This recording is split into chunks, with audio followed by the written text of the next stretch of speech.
the Gundam World Championships.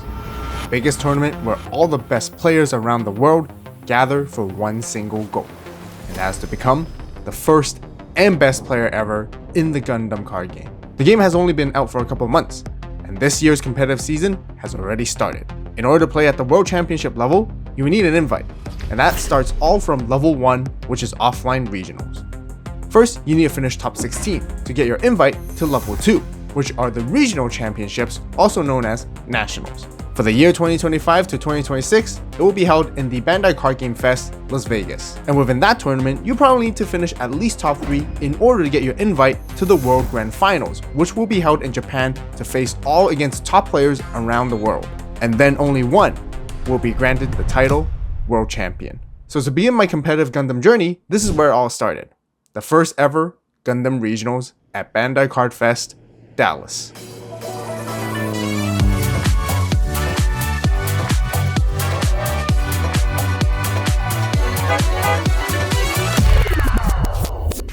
As soon as I arrived at the venue, the first thing to do was to pre-register. By pre-registering, I can get all my participation cards as well as all the goodies, as well as a bonus pack. So let's go ahead and check it out.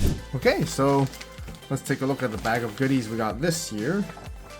Little leaflets. We got Gashpon machines. Okay. One Piece.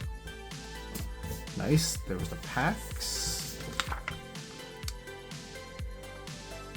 Gundam G Eternal, which is probably going to have a collab with the card game itself as well. And then now with the new series G Quacks, or yep, I believe it's called G Quacks. And then here's a pamphlet of all the stuff that they feature, all different card games, One Piece, Digimon, cards, Elysian. Oh no, that's the tutorial app. And then Gundam, you know, and yeah. All right, so this is the Bandai Card Fest 25-26 pack that has a promo card for each individual game itself. And then for the very first card, we have an EX base already, which we can see, which is Gundam RX-78 with the special artwork. Looks really nice. I believe it's exclusive to this event only. Here we got a energy marker for Dragon Ball, action point card for Union Arena, Monkey D. Luffy for One Piece, and Digitally Open, which is a very nice art for sure. Yeah, I like this art a lot. And then here's just a little free giveaway promotional cards, what it is. So for Gundam, get 2 championship participation packs and 3 resource packs. You get an extra resource pack just by pre-registering early on that Friday. So let's go and see what we got here. Close Combat, that looks cool with Aegis Gundam right here. Love it, really cool. What else we got right here? Ooh, Gundam Lefrith. This is definitely a staple blocker. Definitely a good card to be reprinted with an Altar as well, to for your upgrades, anything like that. Pretty much any white base decks, not white base, but like decks that play the white color would need it. You need that blocker, which is really good.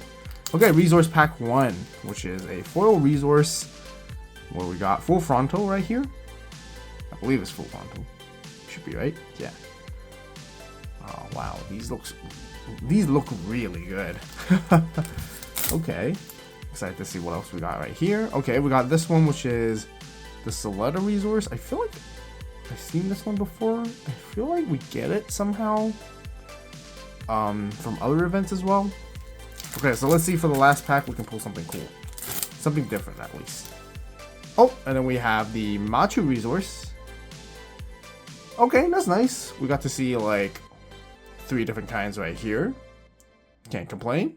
Judging wasn't the only thing to do on Friday, as some of you guys may know that I also mainly cover Digimon content here on the channel, and I play the game competitively as well. Since this is a Bandai Card Fest after all, Digimon also received 2 nationals this year, with one of them being this one right now in Dallas and the other one in Vegas coming up. That means there's double the chances to earn your invite into the World Championships in Japan in March 2026. The thing is, I actually don't have an invite to the Digimon Season 1 Nationals this time around, but the nice thing is, there's something called LCQ, which is also known as Last Championship Qualifiers that was being hosted. So I decided to give it a shot to see if I was able to make top 32, which grants me an invite to actually play the main event on Saturday instead. But there is one dilemma. If I do end up making it, I'm gonna have to choose between playing the Digimon Nationals or the first ever Gundam Regionals. Well, fast forward, and unfortunately, I didn't end up making it. So I guess Gundam Regionals it is. Either way, I had a great time playing the LCQ, although I could have done better myself, but one of the best things are meeting some of you guys which are fans of the channel, and we took tons of pictures,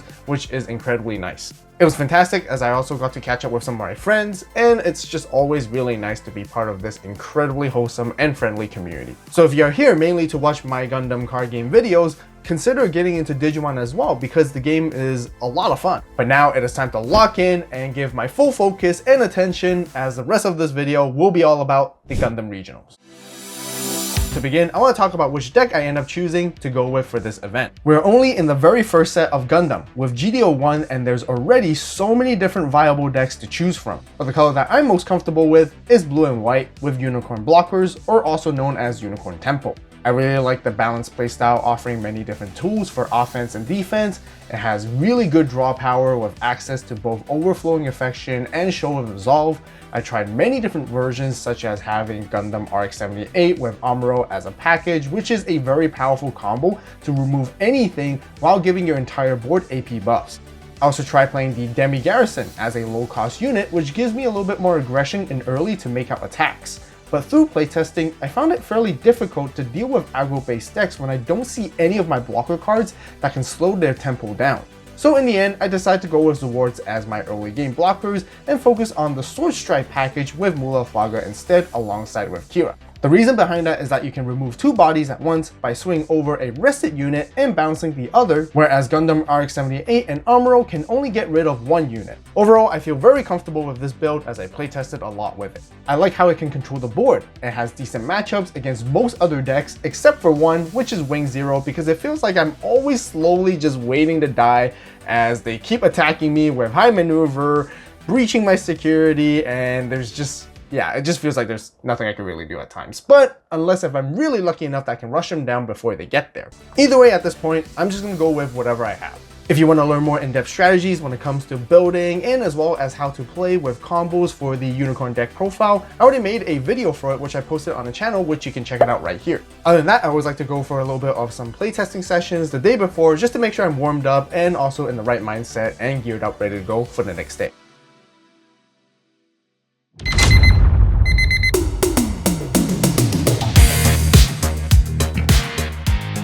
So here we are with the first ever Gundam Regionals in North America. With over 700 players, we're expected to play at least 9 rounds. It may sound intimidating and quite a lot right off the bat, but Gundam is played with best of ones with 30-minute rounds, which will end up way earlier in comparison when it comes to Digimon that plays 45-minute rounds that's best of 3. For Gundam, there's also Top Cut in day 2, which is where you would need to make at least top 32 in order to qualify. That means in the 9 rounds, you would need to score at least 8 wins and only 1 loss to guarantee a spot. You might still get a chance with 7 wins and 2 losses, but it's very slim.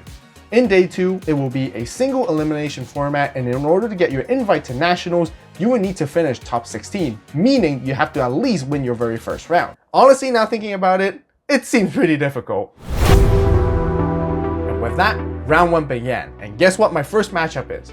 Yeah, Wing Zero, the hardest matchup to face of all for my deck. To further elaborate, the build I went for struggles against this matchup even more because I chose to play defensively with blockers, but it doesn't mean anything, just because in the late game, I can't stop their attacks since Wing Zero has high maneuver. But luckily, the opponent wasn't able to find a Wing Zero right at their level 8 curve.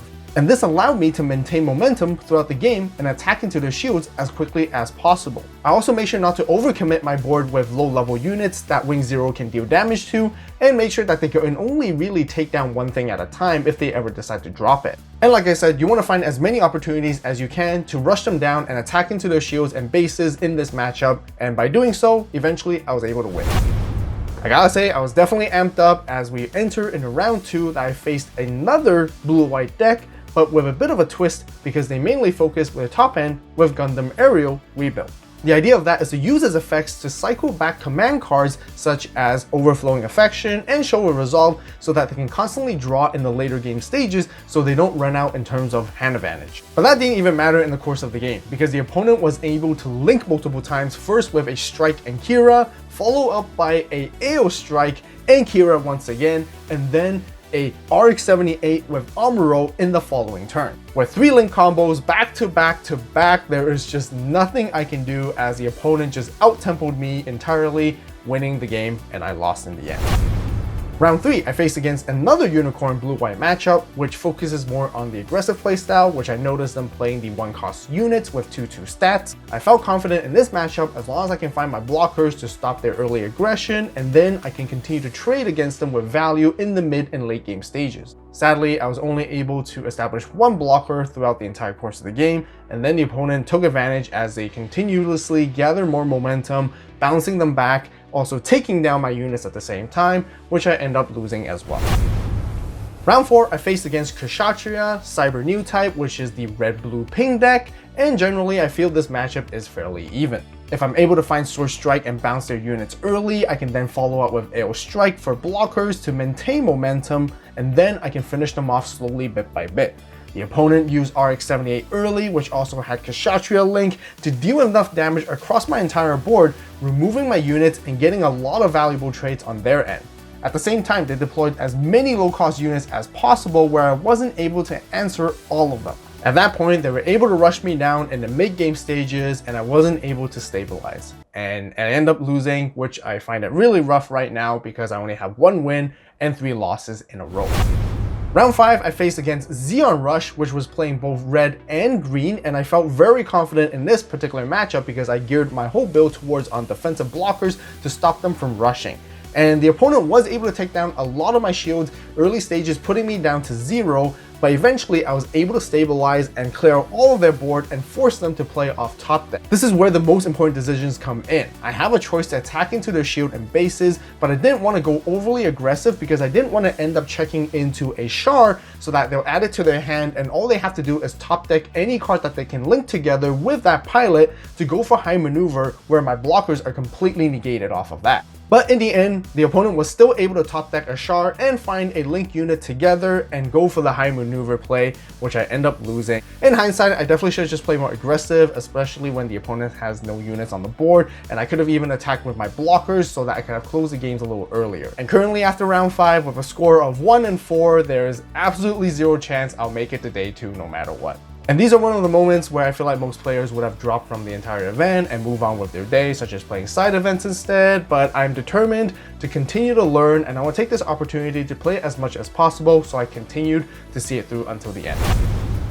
Different to the other round last time when I faced this deck, this time I was able to control the board very well and find ways to take down the enemy's base and shield. I value traded all the units they have on the board until they ran out of cards in their hand, and then they were top decking at that point. This is why I see the opportunity to swarm the board with as many units as I can to go as wide as possible, and then just swing out after in the following turn. With that, I was able to secure the win, and this is where we're going to start making the comeback. Round 7, I played against another blue-white deck, which is more aggro focused, which they only play lower level units, which is fairly interesting. But unfortunately, my opponent bricked with multiple pilots even after the mulligan. I was able to link over and over with AO Strike and Kira, and I even pulled off the Unicorn combo by destroying my own Unicorn mode to go into Destroy mode to make out multiple attacks. Eventually, in the late game, the opponent started to gather cards for a comeback play because then they were able to find their Gundam RX-78 to link together with Amuro to deal with my board. But even so, it was too late because I put the opponent down to 0 shields and all I had to do was go for a link play to finish them off. Round 8, I faced against Kshatriya once again. I was able to control the board very well in the early and mid-game stages. The opponent was starving from resources and I was ready to go for a lethal attack in the following turn.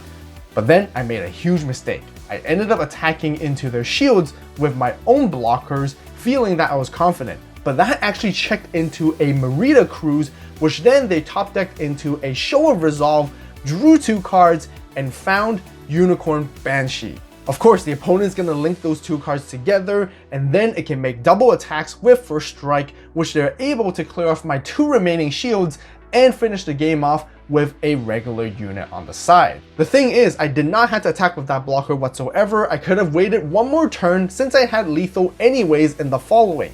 And if I ever did keep that blocker active, I would have been able to defend at least one attack, which would have stopped their lethal play. So with that, I got nobody else to blame but myself, which is purely my fault. And for round 9, which is the final round, guess who we're facing once again? Another Wing Zero matchup, which is definitely going to be hard. But either way, I'm determined to still try to finish as best as I could. I was able to control the board quite well in the early stages. I also chipped away a bit of damage, and I was able to slowly push my way through to lower their shields bit by bit. But then, the opponents started drawing a lot of cards with overflowing affection. Finding themselves the Wing Gundam and linking it together with Hero, they started to clap back and clear my board and breach into my own shields and bases. My units were slowly being taken down, and at one point, I was basically forced to play with top deck.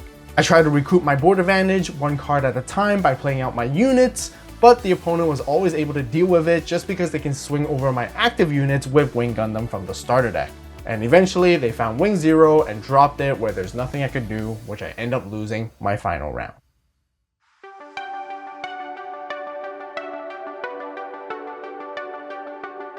Despite finishing with a terrible record of 3-6, I did not regret my choices whatsoever. I feel like there's a lot of things I could have done better, and during the course of the game, I learned a lot, which I still end up having a lot of fun. There are some games I think I could improve on with value trading, or also identifying the board state in order to make sure that I was able to secure my win slowly, or also make better choices when it comes to choosing to mulligan or not. If anything, this just fuels my determination to get back on my feet, back to the drawing board, and practice more games for moving forward. I think the deck can use a bit of tweaking and also testing out with different combinations, especially with STO5 Iron Bloom coming in. It introduces a bunch of new white cards that might be splashable into this deck as I can interchange the build. But only time will tell as I get to playtest more. So be sure to subscribe and stay tuned for more Gundam updates here on the channel.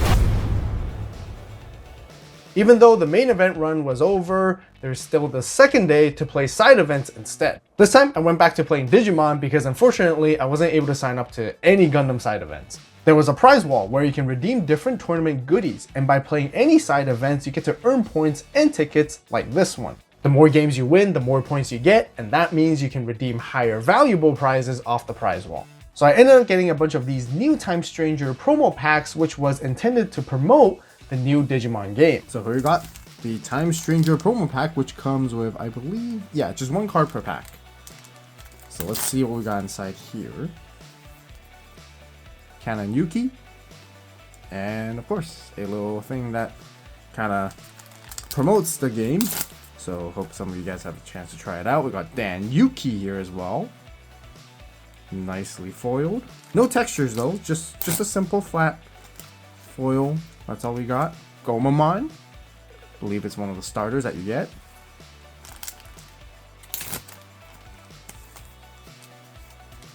Devimon, another starter that you get.